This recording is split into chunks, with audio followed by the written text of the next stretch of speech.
Good morning! Today is Wednesday. Market day dito sa amin sa Ibaras, Iloilo. So yun, pumunta nga kami ng palengke dapat para bumili kami ng mga gulay na aming ibebenta dito sa sari-sari store. Pero yung pinuntahan kong aking mga suki is konti na lang yung kanilang natitirang mga gulay. O ang sabi niya, doon sa bahay nila, i-deliver na lang daw mamaya. So, ang aking binili na lang ay yung mga prutas. So yung kumuha tayo ng siguro 100 na apple, 100 din na orange, 1 kilo na mangustin, napakasarap, napakatamis, sobra. Then 1 kilo din na lansones. And then dito bumili tayo ng 2 kilo ng kalamansi, preskong presko mga langga, fresh na fresh. So 2 kilo yung ating kinuha. And then dito bumili ako ng balatong. Dito sa amin tawag is latoy. So ang aking mga i-deliver na mamaya na mga gulay is talong, kalabasa, yung mga ampalaya, sibuyas, ahos, yung bawang ahos dito tawag sa amin. And then timing din nung umuwi kami dito, ayan, may dumating na ahente ng Palmolive. So kumuha tayo ng ilan-ilan kasi marami pa akong nakasabit doon na mga, ayan, kung makikita nyo mga langga, ayan, marami pa tayong nakasabit na mga Palmolive products. So ayan, nagdagdag na lang tayo ng mga kulang-kulang. Dito naka-promo sila, ayan, kumuha tayo ng 2, 3 pink, 3 blue, and then yung mga tube na Colgate sachet. And then dumating din yung ating tinapay. Yan, kumuha na naman tayo ng halagang 700 pesos. And then dito mga langga, kung kilala nyo ito, ayan, yan, lupi tawag dito sa amin, yung giniling na bigas na may asukal na pula, masarap yan.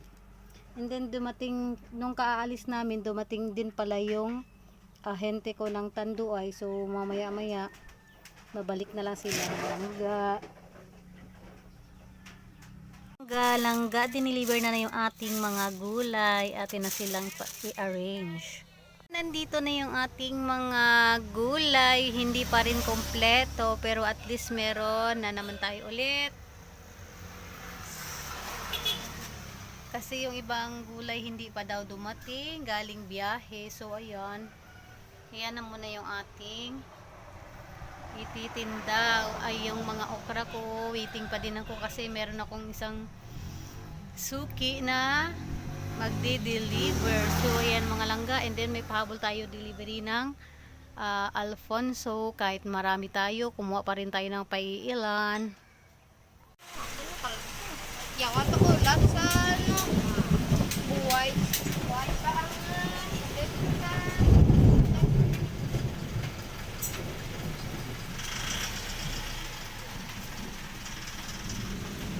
So ayan mga langga, meron na naman tayong delivery from Tanduay. So ayan, kumuha tayo ng 4 na senior ato 4 na case. Isang case ng Tanduay na light na long neck, dalawang case ng dark, at saka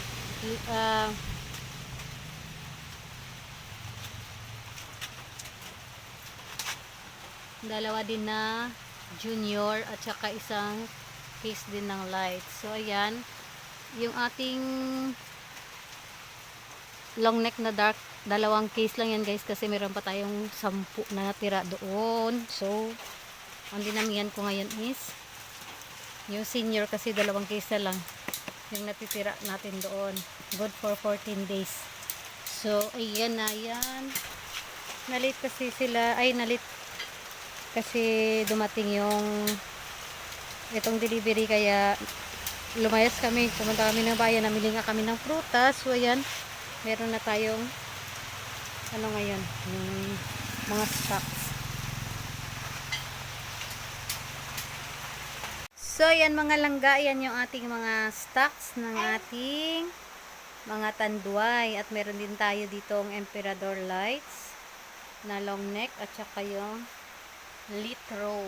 Ayan, may mga stocks pa tayong iba. At ayun na, mamaya ang nag-deliver ay ating ipapasok dito sa loob. O, diba?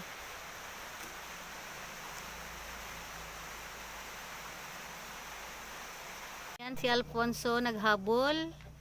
Meron tayong isang t-shirt na free. So, 3 lang yung kinuha natin para hindi sila masiro sa atin. And then, itong ating mga beef fresh. Kumuha na tayo ng 10. Kasi yung dating ginawa ko na 8, kinulang. So, nagdagdag tayo ng 10. Then, 5 pintura, 5 yaki, and 4 lang na monami. So, ayan mga langga. O, diba? So, ayan yung kanila malaking truck. Kukunti lang muna yung ating dinagdag kasi marami pa tayong mga stocks. So, ayan mga langga, marami pa tayong mga stocks. Ayan, meron din dyan. And then, meron dun doon. O, diba? Ayan. Kaya, nagdagdag lang tayo ng mga color safe at saka yung calamansi. Sa mga hindi pa pala nakapag-subscribe sa aking YouTube channel, please like and subscribe, Mama Neng's Vlog.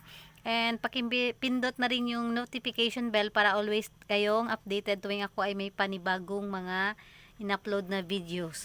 So, mga langga, yan nga, sinasabi ko, di ba nakita nyo naman na marami pa akong stocks, pero, ayan, kahit papano kumukuha ako ng paunti-unti para hindi din masayang yung baba ng ating mga ahente.